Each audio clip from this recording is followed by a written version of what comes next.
नमस्कार बच्चों, मैं अर्पण सिंह।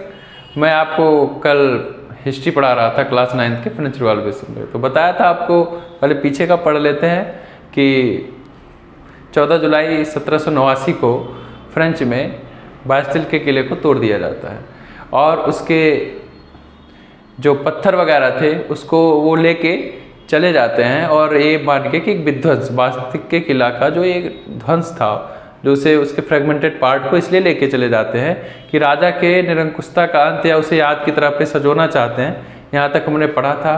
फिर उसमें पूछा था हाउ एंड व्हाई, ये क्वेश्चन था, क्यों और कैसे ये चीज़ें हुई।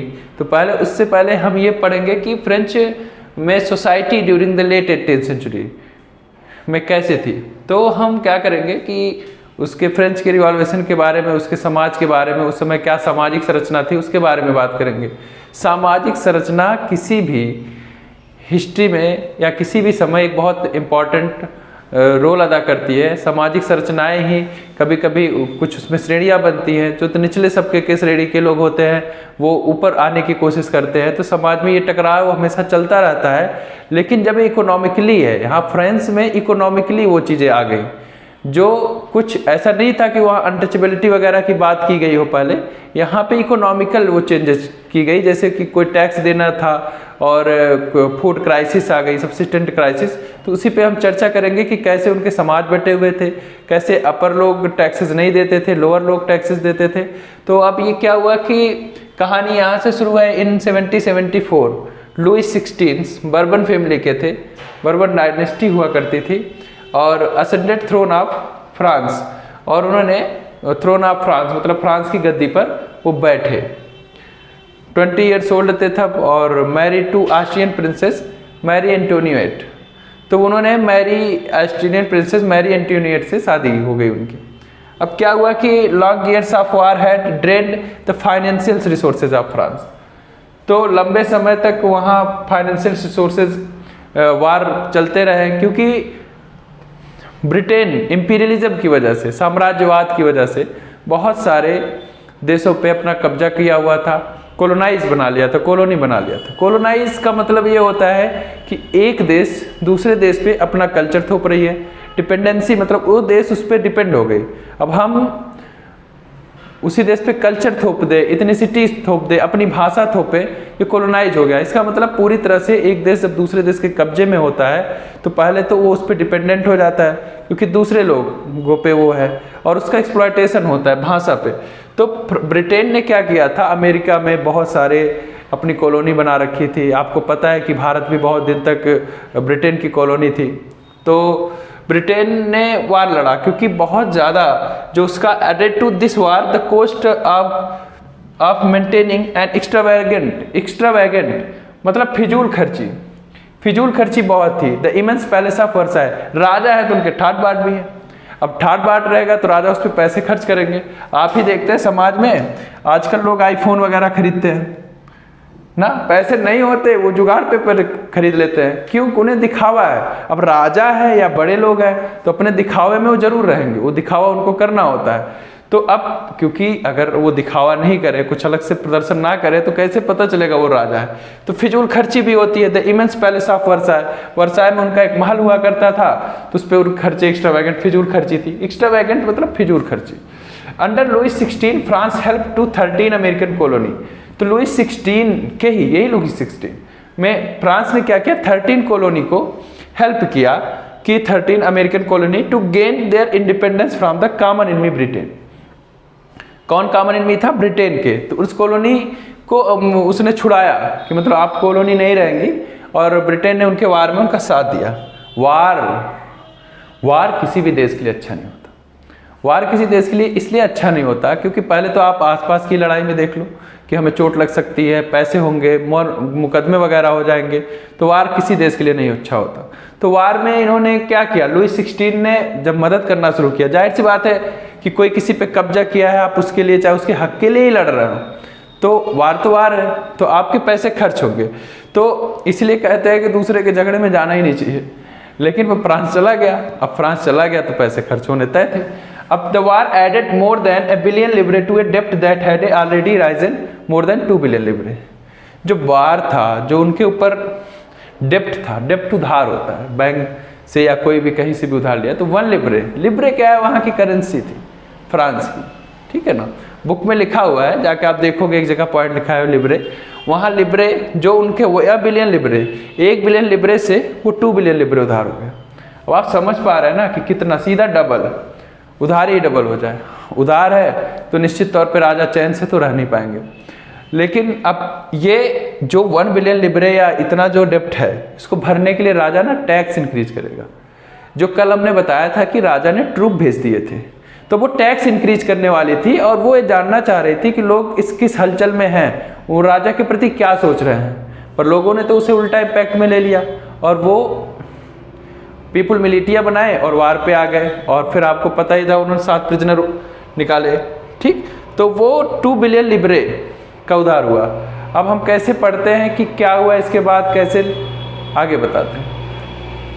Lenders who give the state credit now began to charge 10%। Lender कौन होता है, जो उधार देते हैं। उन्होंने जो दिया था स्टेट को क्रेडिट उधार ना, तो उन्होंने 10% चार्ज करना शुरू कर दिया, इंटरेस्ट ऑन लोन।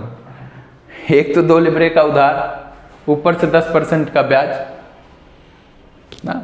जब बढ़ गया ब्याज तो कहाँ से खाएंगे प्याज, तो उनको नुकसान भी पहुंच रहा था, ठीक है ना। तो वो इंटरेस्ट ऑन लोन, मतलब कि अब इंटरेस्ट पड़ेगा, इसलिए कहते हैं ना कि कुछ हो जाए उधार मत लेना ना, थोड़ा सा सब्र कर लेना पर उधार मत लेना। पर यहाँ राजा साहब की तो वही चर्बी चढ़े हुए हैं कि अपना किसी तरीके से वो 10% लोन, ठीक ना। सो तो French government was oblige to spend increasing percentage of its budget. तो उन्होंने अपना बजट इंक्रीज कर लिया, खर्च का बजट। स्पेंड इंक्रीजिंग बजट का मतलब खर्च का बजट उन्होंने इंक्रीज कर लिया। खर्च का बजट इंक्रीज करने का मतलब उन्होंने पैसे ऐसे बनाए कि अब जितना वो कमा रहे थे उससे ज़्यादा पैसे खर्च कर रहे थे, ठीक। तो अब क्या करते, टैक्स लेते ज़्यादातर। तो ये on its budget on interest payment alone, और इंटरेस्ट पेमेंट उसमें डाल दिया ज़्यादा कि भाई हमें पैसे चाहिए ये इंटरेस्ट देने के लिए। तो 2 लिब्रे उधार तो बना ही बुना हुआ है, 10% और बढ़ा दिया। अब उन पे दिक्कत आएगी। फिर मैं कह रहा हूँ कि जब आप पे इंटरेस्ट आते जाएंगे तो आप भी परेशान होंगे, सरकार भी परेशान हो गई। और जब आप कभी परेशान होंगे तो हड़बड़ी में निर्णय गलत ही लेंगे, और राजा भी वही किए जा रहे थे। क्यों? क्योंकि उन्हें इस बात के था कि किसी तरीके से लोन भरना है, अपने आप को बचाना है, ठीक। आपकी क्रेडिट भी तो गिर रही है। तो to meet its regular expenses such as the cost of maintaining an army. अब देखो राजा के पास एक आर्मी है, उसको राजा के अपने जो है आर्मी के खर्चे जो खर्च होते थे, such as cost of maintaining an army, the court running government. अब गवर्नमेंट भी रन करना है, कोर्ट दरबार भी लगते हैं राजा के।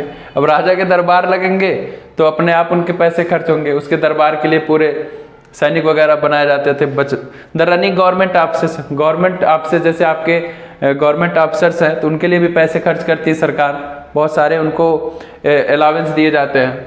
यूनिवर्सिटी भी चल रही थी तो वहाँ भी खर्च देने थे। The state was force to increase taxes.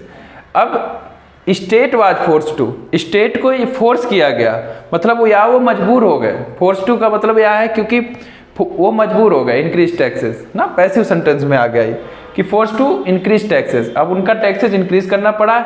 Eight even this measure would not have suffice. ये जो मेजर उन्होंने लिया, टैक्स बढ़ाया, कुछ भी सफिशिएंट नहीं था क्योंकि लोन इतना ज़्यादा हो चुका था। वो अपना पूरा जोर लगा लेते हैं पर वो लोन नहीं दे पाते। अब उनको मजबूरन और टैक्सेस बढ़ाने पड़ते, इसीलिए उन्होंने ट्रूप को लगाया था कि जनता थोड़ा सा अशांत ना हो, इसलिए उन्होंने थोड़ा सा डर का माहौल बनाया कि ट्रूप को हम भेज देंगे, पर जनता ने उसका उल्टा रिएक्शन दे दिया। अब कैसे हमारा सोसाइटी, फ्रांस की सोसाइटी 3 स्टेट में बटी हुई थी, हम उस पर चर्चा करेंगे। वो तीनों स्टेटों के बारे में बता रहे हैं, उस स्टेट में क्या ऐसी प्रॉब्लम थी कि 3rd स्टेट रिवॉल्यूशन पे आ गया। तो चलो आगे देखते हैं। हाँ, तो समाज हमारा बटा हुआ, फ्रेंच समाज बटा हुआ था। फर्स्ट स्टेट क्लेर्जी, क्लेर्जी मतलब पादरी वगैरह, चर्च के लोग, जैसे आज भी पुरोहित वगैरह बड़े पूजे जाते हैं, सम्माननीय व्यक्ति होते हैं, ठीक है। जिसको तो पंडित जात से हो गए तो वो आता है तो भी पुजारी हैं, वैसे वो पूजे ही जाते हैं सब। इसी तरीके से वहाँ भी इसे पादरी वर्ग था कि मतलब वो उनको सम्मान ज़्यादा था और चर्च में बैठे हुए थे तो ठेकेदार भी थे, सबको ज्ञान वगैरह भी देते थे बाइबिल वगैरह का। तो और वो अपने लिए अलग से टैक्स भी लगा रखे थे।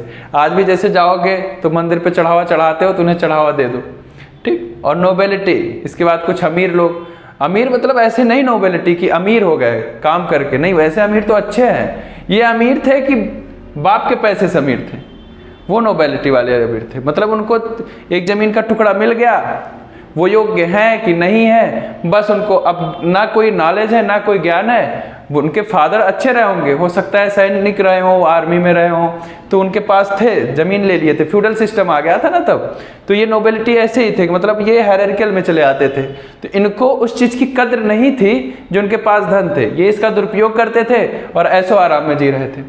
अब इसके बाद तीसरा, third state, common people. Common people में तो कुछ बिग बिजनेसमैन, मर्चेंट बाद में आए, और कोर्ट ऑफिशियल्स जो कोर्ट में काम करते थे, लायर्स हो गए, और पीजेंट और आर्टिजन, कुछ स्मॉल पीजेंट भी, मतलब जिनके पास खेत वगैरह नहीं, and artisan landless labour servant, और जिसके पास ना तो जमीन है वो भी लेबर होते हैं, सर्वेंट आज भी देखते हो, तो इनकी स्थिति थोड़ी बुरी होती है। अब अगर इनसे कोई पैसा मांगे, ये और ये, मतलब इनके पास पैसे हैं पर इन्हीं से और पैसे मांग रहे हैं, तो कितना उल्टा इम्पैक्ट आने वाला है, मतलब रिवर्स इम्पैक्ट आ जाएगा। और ये क्या करेंगे भाई, किसी को जीने ही नहीं दोगे तो वो विरोध तो करेगा। आपने उनके हक ही मार लिए, और सोशल हक तो मार ही रहे हो, फिर इकोनॉमिक हक भी मार ले रहे हो, मतलब किसी भी तरीके से हम आपको जीने नहीं देने वाले हैं। सारा सिस्टम जैसे लोड इन्हीं पे डाल दिया गया, तभी विरोध पे आ गए। अब क्या था, कैसे टैक्सेस के सिस्टम थे, वो हम बता रहे हैं। हाँ, the society of state was part of the feudal system that dated back to middle age। तो उस समय के सोसाइटी फ्यूडल एज थे। फ्यूडल मतलब सामंतवादी। सामंतवादी का मतलब होता है कि जैसे राजा थे ना, एक बड़ा राजा होता है, और बड़े राजा के अंदर में छोटे छोटे राजा थे, या तो स्टेट में से धीरे धीरे बांटते चले गए, तो फ्यूडल सिस्टम आ गए। तो क्या होगा, राजा छोटे छोटे लोगों को टैक्स वगैरह वसूलने के लिए रख देते थे कि आप टैक्स वगैरह वसूलो। जब राजा का पावर कमजोर हो जाता था ना, तो वो अपना क्या करते थे कि वही पावर चलाने लगते थे। तो ये फ्यूडल हो गया। अब राजा कमजोर ही है, लुई 16 तो कमजोर ही हो गया ना फिर। तो फ्यूडल सिस्टम बहुत पॉपुलर हो गया था, मतलब मिडिल एजेस में। तो फ्रेंच सोसाइटी, फ्यूडल मतलब जब बना था ना ये वर्ड, तो इसका मतलब जमीन का टुकड़ा। बाद में जमीन के टुकड़े रखने वाले को फ्यूडल बोले जाते थे, और फ्यूडलिज्म बोला जाता है इसी को। तो French society was organised, French society बहुत ऑर्गेनाइज थी। Peasant made up about 90% of the population. तो पीजेंट इसके 90% पॉपुलेशन पीजेंट ही थी, किसान जो कल्टीवेट करते थे। लेकिन बहुत कम कल्टीवेटर थे, कल्टीवेट करने वाले जिनके पास ज़मीन थी, अपनी ओन ज़मीन थी। वो किसी ना किसी ज़मीन पे, जैसे गांव वगैरह में देखते हो ना, तो आप आधे पे खेती करते हैं। पता नहीं हमारे गांव में तो ऐसा ही है कि आप खेती करो, लैंड हम देंगे, सब कुछ हम देंगे, जितना उत्पादन होगा, जितना प्रोडक्शन होगा, उसका हाफ हमें दे देना पड़ेगा। और गांव में ऐसे 1/3, 1/2 और भी तरीके से। तो वो क्या होता है कि अब बेचारे काम तो करते हैं, उनका प्रोडक्शन है 100%, आप 25% लो, 50% दे ही देंगे तो उनके पास बचेगा क्या? और फसल का उत्पादन भी बेकार ही जाता है, लेबर कॉस्ट चला गया उनका, क्योंकि लेबर करेंगे तो लेबर कॉस्ट भी होता है। जैसे हम अगर 1 घंटा काम कर रहे हैं तो हमें उससे पैसा मिलना चाहिए। अब वो बेचारे वही प्रोडक्शन लेते हैं, जो उनकी कुछ कमाई रहती थी वो ले लेता है कोई, तो परेशान होते हैं। और उस समय तो और बुरा था, इस समय तो चलो कुछ तो भारत में डेमोक्रेसी है, उस समय तो और बुरा था। About 60% of the land was owned by nobles, church and other richer member of the third state. 60% जो लैंड थी वो नोबल लिए थे, चर्च के, एंड अदर रिचर मेंबर्स, जितने रिचर मेंबर थे थर्ड स्टेट के, उन्होंने 60% ओन कर रखा था। तो अब कितना बचा? 40%। 40% पर राजा के महल, आधा ऑफिशियल्स, 20% पीजेंट जो रहे होंगे, 20% के, अबाउट 100% फ्रांस के ज़मीन के, उसको किसान अपने पास रखते थे। अब वही समझो, बाकी किसान सब गरीब थे। अब यही टैक्स भी दे रहे थे, तो विरोध अपने आप ही होने लगेगा।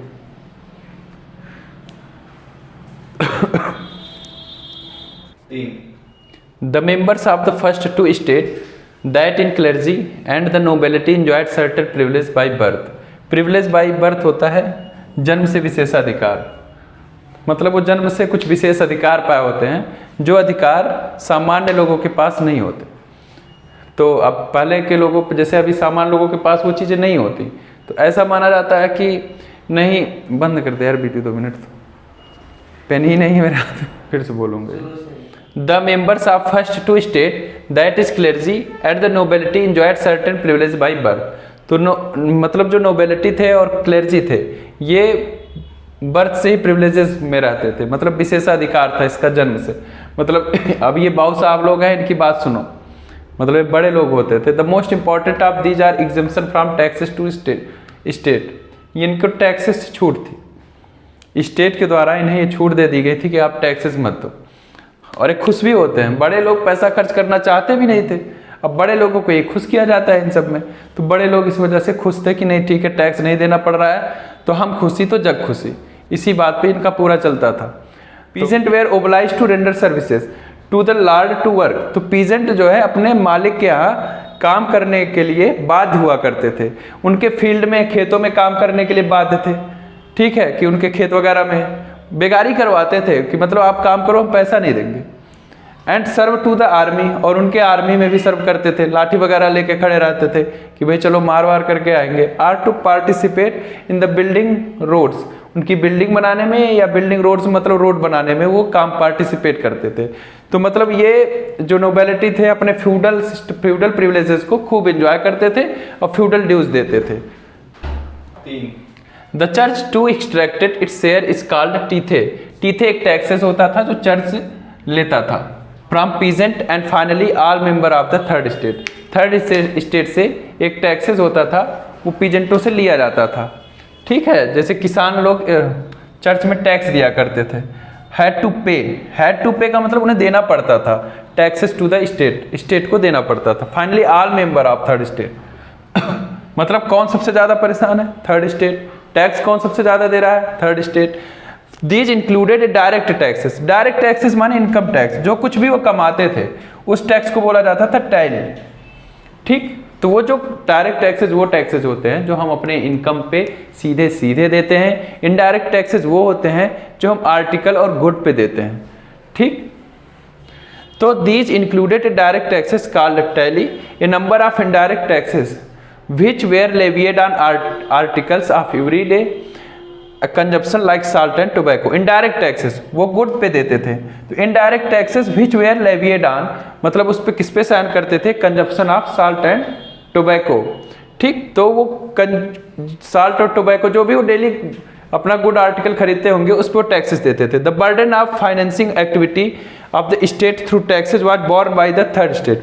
बोर्न बियर का फार्म, थर्ड फार्म, तो सहना मतलब ये सब कुछ जो सहन करना पड़ रहा है, जो कुछ मुश्किलें सहन करनी पड़ रही हैं, टैक्सेस देने पड़ रहे हैं, इकोनॉमिक कंडीशन वीक हो रही है, वो सिर्फ थर्ड स्टेट अलोन। बार बार इसलिए हम जोर दे के कह रहे हैं कि थर्ड स्टेट को इतना मजबूर कर दिया जाता है कि वो रिवॉल्यूशन पे आए। अगर सिस्टम नहीं बदलेगा या सिस्टम के खिलाफ वो आवाज़ नहीं उठाएंगे, इसीलिए कहा जाता है जब भी आप परेशान हो या कोई आपको दबा रहा है तो आप जरूर आवाज़ उठाएं, चुप रह के तो आप नहीं। फ्रेंच रिवॉल्यूशन ये भी हमें सिखाती है कि आप किसी को इतना ना सहो कि वो दबाता जाए। तो वो यही हुआ, द बर्डन ऑफ सारे जो फाइनेंशियल एक्टिविटी थे, सारे बर्डन को सिर्फ थर्ड स्टेट से आती थी। अंत में जो बड़े लोग थे फर्स्ट स्टेट और सेकेंड स्टेट तो मजे में थे, थर्ड स्टेट सबसिस्टेंस क्राइसिस में आ गई। सबसिस्टेंस क्राइसिस हम कल पढ़ेंगे, और आप लोग को अच्छा लग रहा हो तो ये वीडियो लाइक और सब्सक्राइब करें। नमस्ते।